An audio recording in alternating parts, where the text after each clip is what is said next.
My name is Akina Kublal and I have been diagnosed with vitiligo.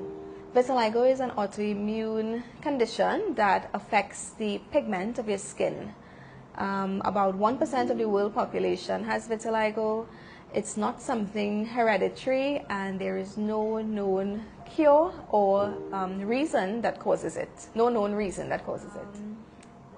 In 2016, around early mid 2016, I started noticing some small dots on my hand, like around my fingers.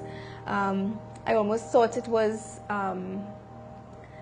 like oil splashed on my hands from cooking or something like that. So I didn't really pay it much mind until I started to see it. On the other hand, very tiny dots.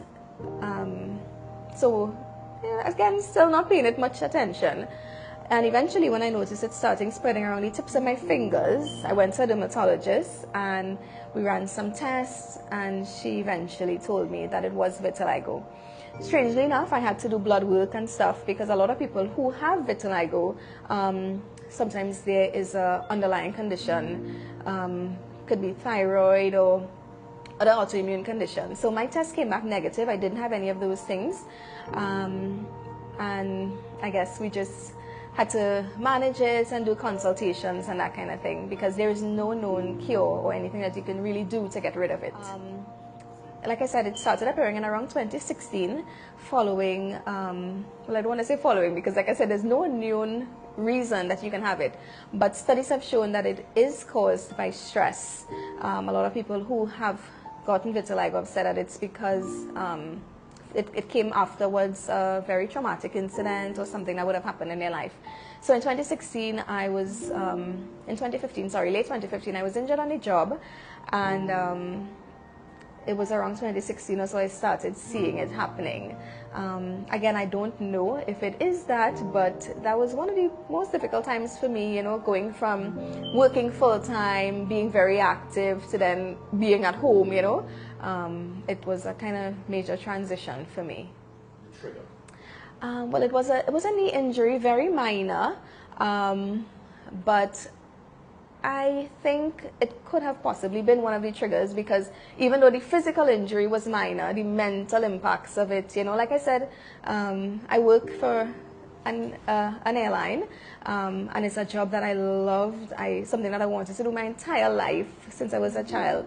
And I guess that fear of, okay, hey, I may never be able to do this again, you know. Yes, I'm a mother, yes, I'm a wife, I have other things that I do, but that internal stress of, okay, hey, maybe I'm going to lose this thing that I thought at that time.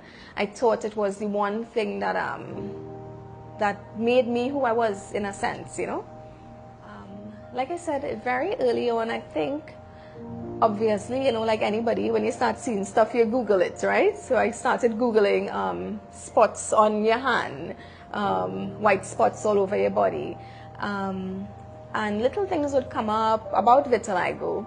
So, you know, you go through that whole crazy spiral on the inside of, okay, oh my gosh, you know, we start seeing pictures of Michael Jackson popping up and they say, oh gosh, no, I'm going to be a white lady in 2 months, you know.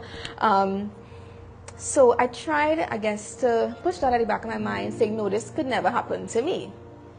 Eventually, when I realized, okay, this thing is getting worse, and I went to the dermatologist, I think even day 2, the dermatologist as well, she recognized that this is something sensitive because they deal with this, I'm sure, with other people as well.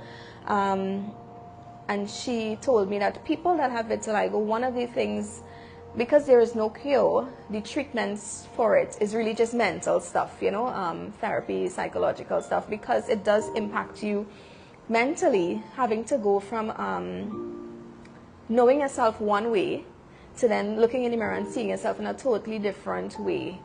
Especially, like I said, working for an airline, being in a job where people would see me, it's based around image quite a bit. It was very difficult because even though they prescribed creams and stuff, I was hoping that it would work, but it never really did. A lot of it was steroidal creams and it would burn and that kind of thing, so I just stopped. I tried to change my diet a lot too because Googling again, doing a lot of research, you'll see that they say, okay, maybe if you change your diet, it would help. It didn't really help. I would try to meditate, pray a lot. Of course, well, I have a big faith. I'm a Christian, so they would tell you the whole, pray about it, this and that, anoint yourself with oil. I'll do all of that. But I guess it just keeps spreading, and I've come to embrace that maybe this is just who I am now and just who God wants me to be. Funny enough, in the beginning, it impacted me a lot. I remember I had a conversation with someone at my place of work, and I don't think they were coming from a bad place. I think it was just ignorance. And they said, we are not sure with how customers would react to your skin. So, they wanted me to go to a dermatologist and that kind of thing. And I remember leaving there in tears. I came home and I told my husband that I felt dirty, as though they were scorning me in a sense, I have a 12-year-old and a 6-year-old. My 6-year-old told me once that, Mommy, I want Daddy to pick me up from school, because every time you pick me up, the children would ask me, what's that on your mommy hand? So I said, does that make you sad? She's like, no, I just don't like when they ask me, So that hurt me a lot to know that she would feel that way. And just so many other times, sometimes simple tasks. I'm in a gas station putting gas, and someone would approach me and say, you should drink celery, or you should and whereas people might be coming from a good place, it does affect me in a sense where, okay, like I can't hide, because generally my nature is one to kind of, push back. But now it's funny because it has made me unable to hide, in a sense.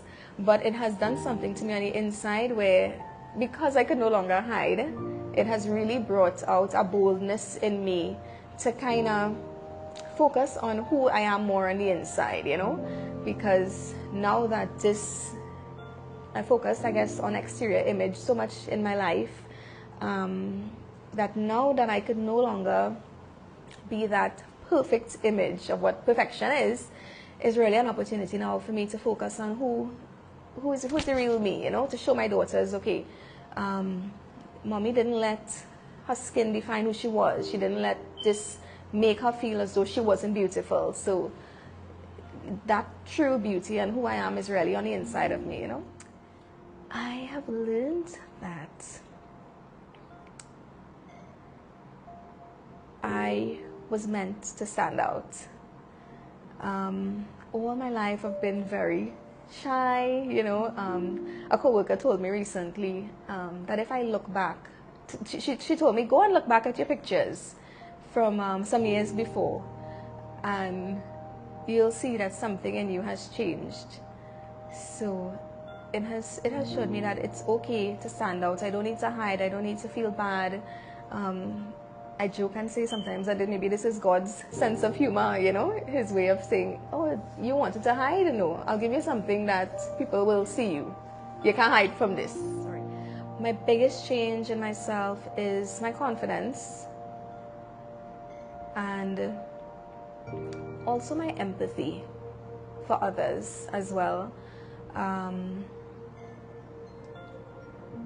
Because I went through something that nobody else could understand.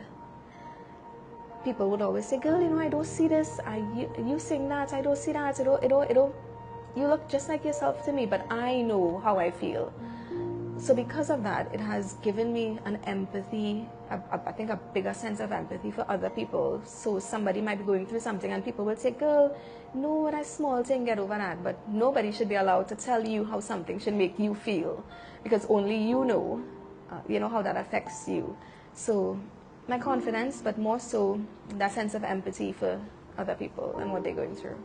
My husband has been very supportive. He is one of the people that says, I don't see that, this and that. And we joke sometimes and say that by the time I'm 45, he'll have a white woman. So he'll be the first person to marry one person, but end up with two separate people. So you marry a black Douglas girl and you know, later on in life you get a white lady. So we joke about that, but he has been very supportive, very protective of me as well. You know, if people make a comment or something, he would look at them in a kind of way. He's much bolder than I am, so he wouldn't hesitate to tell people off, to say, you know, no, don't, excuse me, you know, that kind of thing. My advice to people going through challenges similar to mine or even different would be, you know, it's okay to go through it. In that, I mean, you know, a lot of times people would tell you, okay, pick yourself up, you know, get over this, pray about it, do this, do that, seek counseling. Okay, yes, all those things are great. But I think now, especially, you know, going through a pandemic, just encouraging people that it's okay to feel, you know, it's okay to go through stuff. It's okay to, I think if I allowed myself to feel when I was going through my injury or just other things in life, and if I allowed myself to feel, I probably wouldn't have this condition today. But it's because, you know, we walk around sometimes putting up such a strong front. You know, we think we have to be strong for everything and everybody. We think we have to suppress everything, and then eventually it manifests on the outside. A lot of autoimmune disorders are caused by stress. And a lot of that comes from us trying to put on a show, you know. So I think just encouraging people that it's okay to feel, to know that you might think that you're in this situation alone, but you really are not. There is somebody else going through something just like that, somebody else going through something bigger than that, and they're still making it, you know. So allow yourself to feel, be gentle with yourself, you know, and just take it one day at a time.